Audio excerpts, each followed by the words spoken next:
அனைவருக்கும் RCCN அன்பான வணக்கங்கள். இன்னைக்கு நம்ம 8ஆம் வகுப்பு அறிவியல் பாடத்திலிருந்து முக்கிய 50 வினாக்கள் என்று நான் பார்க்க போறோம்.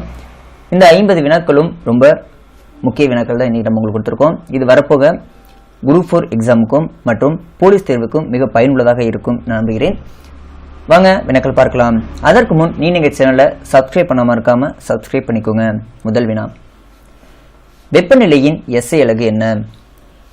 கெல்வின். வெப்பநிலையின் SI அலகு கெல்வின். அதே போல வெப்பத்தின் SI அலகு ஜூல். இரண்டாவது வினா, திண்ம கோணத்தின் அலகு என்ன? திண்ம கோணத்தின் அலகு ஸ்டேடியன். அதே போல தலக்கோணத்தின் அலகு ரேடியன். மூன்றாவது வினா, ஒரு நிமிடத்தில் எத்தனை மணி நேரம் உள்ளதுன்னா 0.02 மணி. நான்காவது வினா, ஃபாரன்ஹீட் அளவீட்டில் உள்ள பிரிவுகளின் எண்ணிக்கை எத்தனைனா 180. ஃபாரன்ஹீட் அளவீட்டில் உள்ள பிரிவுகளின் எண்ணிக்கை எத்தனைனா 180. ஐந்தாவது வினா, ஒரு பொருளை தொடாமல் அதன் வெப்பநிலையை கணக்கிடும் கருவி அகச்சிவப்பு கதிர் வெப்பநிலைமானி. ஒரு பொருளை தொடாம அதன் வெப்பநிலையை கணக்கிடும் கருவி அகச்சிவப்பு கதிர் வெப்பநிலைமானி. ஆறாவது வினா, பாகுநிலையின் அலகு என்ன? பாகுநிலையின் அலகு பாய்ஸ். ஏழாவது வினா, மழைத்துளிகள் இயற்கையாகவே கோள வடிவத்தை பெற்றிருப்பது ஏன்? பரப்பு இழுவிசை தான் காரணம். மழைத்துளிகள் இயற்கையாகவே கோள வடிவத்தை பெற்றிருப்பதற்கான காரணம் பரப்பு இழுவிசை. எட்டாவது வினா, சுமோ வீரர்களும் கபடி வீரர்களும் தங்களது கைகளை மணலில் தேய்த்துக் கொள்ள காரணம் என்னன்னா சிறந்த பிடிமானத்திற்காக. ஒன்பதாவது வினா, ஒரு கோளக ஆடியின் குவிய தொலைவு 10 சென்டிமீட்டர் எனில் அதன் வளைவு ஆரம் என்னன்னா 20 சென்டிமீட்டர். இதுக்கு ஃபார்முலா இருக்கு. என்னன்னா R = 2F. ஆறுனா அந்த வளைவு ஆரம், Fனா குவிய தொலைவு. அதான் R = 2F. 2 × 10 போட்டா 20 வந்துடும். ஓகே. அடுத்த 10வது வினா, ஒளிக்கதிர் ஒன்றின் படுகோணத்தின் மதிப்பும் 45 டிகிரி எனில் எதிரொலிப்பு கோணத்தின் மதிப்பு என்னன்னா 45 டிகிரி தான். ஏன்னா படுகோணமும் எதிரொலிப்பு கோணமும் சமம். ஓகே. அடுத்தது 11வது வினா, வைரத்தின் ஒளிவிலகல் எண் என்ன? வைரத்தின் ஒளிவிலகல் எண் 2.41. 12வது வினா, வெப்ப கடத்தப்படும் முறைகள் எத்தனைனா மொத்தம் 3 முறையில் வெப்பம் கடத்தப்படுகிறது. வெப்ப கடத்தல், வெப்பச்சலனம், வெப்ப கதிர்வீச்சு. ஓகே. 13வது வினா, மின்னியல் விசையின் அலகு எது? வோல்ட். மின்னியல் விசையின் அலகு வோல்ட். 14வது வினா, தாமஸ் ஆல்வா எடிசன் எந்த ஆண்டு ஒளிப்பதிவு சாதனத்தை கண்டுபிடித்தார்? கிபி 1877. தாமஸ் ஆல்வா எடிசன் எந்த ஆண்டு ஒளிப்பதிவு சாதனத்தை கண்டுபிடித்தார்னா கிபி 1877. 15வது வினா, கடல் ஆழத்தை கண்டறியும் கருவி எதுனா சோனார். கடல் ஆழத்தை கண்டறியும் கருவி சோனார். 16வது வினா, மெக்லீவ் தொடர்வண்டி வேகம் தோராயமாக எவ்வளோனா 500 km/h. 17வது வினா, அலுமினியம், பிளாஸ்டிக் எவ்வகை காந்த பொருட்கள்னா பாரகாந்தம். 18வது வினா, சிவப்பு கோள் எதுனா செவ்வாய் தான். ஏன்னா அதுல இரும்பு ஆக்சைடு அதிகமாக காணப்படுகிறது. 19வது வினா, ராக்கெட்டில் பயன்படுத்தப்படும் தத்துவம் எதுனா நியூட்டனின் 3ஆம் விதி. ராக்கெட்டில் பயன்படுத்தப்படும் தத்துவம் நியூட்டனின் 3ஆம் விதி. 20வது வினா, சந்திரயான் 1 விண்ணில் செலுத்தப்பட்ட நாள் 2008 அக்டோபர் 22.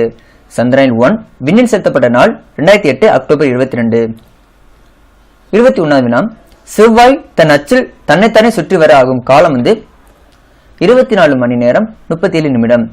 செவ்வாய் தன் அச்சில் தன்னைத்தானே சுற்றி வர எடுத்துக்கொள்ளும் காலம் 24 மணி நேரம் 37 நிமிடம். 22வது வினா, இந்தியாவின் முதல் செயற்கைக்கோள் எது? ஆரியப்பட்டா. இது எந்த ஆண்டு ஏவப்பட்டதுன்னா 1975ஆம் ஆண்டு ஏவப்பட்டது. 23வது வினா, சந்திரனோட விட்டம் எவ்வளோனா 3474 கிலோமீட்டர். சந்திரன் நிலாவோட விட்டம் 3474 கிலோமீட்டர். 24வது வினா, சர்க்கரையின் வேதிப்பெயர் என்ன? சுக்ரோஸ். சர்க்கரையின் வேதிப்பெயர் சுக்ரோஸ். 25வது வினா, குடிநீர் சுத்திகரிப்பில் பயன்படுத்தப்படும் சேர்மம் எது? சலவைத்தூள். குடிநீர் சுத்திகரிப்பில் பயன்படுத்தப்படும் சேர்மம் சலவைத்தூள். அடுத்தது 26வது வினா, கண்ணாடியில் சிராய்ப்பு ஏற்படுத்தும் அளவிற்கு மிகவும் கடினமான உலோகம் எதுனா ஆஸ்மியம். மிகவும் கடினமான உலோகம் எதுனா ஆஸ்மியம். அது கண்ணாடியில் சிராய்ப்பை ஏற்படுத்தும் அளவிற்கு மிகவும் கடினமான உலோகம் ஆஸ்மியம். ஓகே. 27வது வினா, பிரைன் என்பது என்னன்னா சோடியம் குளோரைடு அடர்கரிசல். பிரைன் என்பது என்னன்னா சோடியம் குளோரைடின் அடர்கரைசல். 28வது வினா, சோடியம் கார்பனேட் உற்பத்தி செய்ய பயன்படும் முறை சால்வே முறை. சோடியம் கார்பனேட் உற்பத்தி செய்ய பயன்படும் முறை சால்வே முறை. 29வது வினா, முதலில் காற்றில் இருந்து நைட்ரஜனை பிரித்தெடுத்தவர் யார்? காரல் வில்கம் ஷீலே. முதலில் காற்றில் இருந்து நைட்ரஜனை பிரித்து எடுத்தவர் யாருன்னா ஷீலே. 30 உலர் பனிக்கட்டி என்பது என்ன? உலர் பனிக்கட்டின திட கார்பன் டை ஆக்சைடு தான் உலர் பனிக்கட்டி என்று அழைக்கப்படுகிறது. 31 ஹேபர் முறையில் தயாரிக்கப்படும் சேர்மம் எதுனா அமோனியா.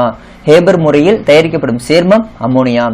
32 பொருண்மை அழியா விதியை கூறியவர் யார்? லவாய்சியர். பொருண்மை அழியா விதியை கூறியவர் லவாய்சியர். 33 எலக்ட்ரானை கண்டறிந்தவர் யார்? J Thomson. எலக்ட்ரானை கண்டறிந்தவர் யாருன்னா ஜே தாம்சன். 34 நியூட்ரான் இல்லாத ஒரே தனிமம் எது? ஹைட்ரஜன். நியூட்ரான் இல்லாத ஒரே தனிமம் எதுனா ஹைட்ரஜன். 35 நீரின் நிரந்தர கடினத்தன்மைக்கு காரணமான இருப்பது எதுனா சல்பைடுகள். நீர்ல நிரந்தர கடினத்தன்மைக்கு காரணமாக இருப்பது என்ன? சல்பைடுகள். 36 பனிக்கட்டி நீரில் மிதப்பதற்கான காரணம் ஏன்? பனிக்கட்டியின் அடர்த்தி நீரின் அடர்த்தியை விட குறைவு, அதனால நீரில் மிதக்குது. 37 1781 ஆண்டு நீரை முதலில் தயாரித்தவர் யாருன்னா ஹென்றி கேவெண்டிஷ். 1781 ஆண்டு நீரை முதலில் தயாரித்தவர் யாருன்னா ஹென்றி கேவெண்டிஷ். 38 அழுத்தம் அதிகரிக்கும் போது நீரின் கொதிநிலை என்னவாகும்னா அதிகரிக்கும். அழுத்தம் அதிகரிக்கும் போது நீரோட கொதிநிலையும் அதிகரிக்கிறது. 39 சிவப்பு எறும்பின் கொடுக்கில் உள்ள அமிலம் எதுனா ஃபார்மிக் அமிலம். சிவப்பு எறும்பின் கொடுக்கில் உள்ள அமிலம் எதுனா ஃபார்மிக் அமிலம். சிவப்பு எறும்பும் மற்றும் தேனீக்கிலும் இந்த ஃபார்மிக் அமிலம் காணப்படுகிறது. 40 உற்பத்தி வாயு என்பது என்னன்னா கார்பன் மோனாக்சைடு மற்றும் நைட்ரஜன். உற்பத்தி வாயு என்பது என்னன்னா கார்பன் மோனாக்சைடு மற்றும் நைட்ரஜன். 41 காலரா ஒரு டேஸ் வகை நோய். இது ஒரு பாக்டீரியா வகை நோய், விப்ரியோ காலரே.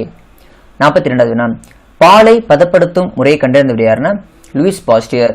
பாலை பதப்படுத்தும் முறை கண்டறிந்தவர் லூயிஸ் பாஸ்டியர். 43 ஜெனிரா பிளான்ட்ரம் என்ற நூலை எழுதியவர் யாருன்னா பெந்த மற்றும் ஹுக்கர். ஜெனிரா பிளான்ட்ரம் என்ற நூலை எழுதியவர் யாருன்னா பெந்த மற்றும் ஹுக்கர். 44 கீழாநெல்லியின் அறிவியல் பெயர் என்ன?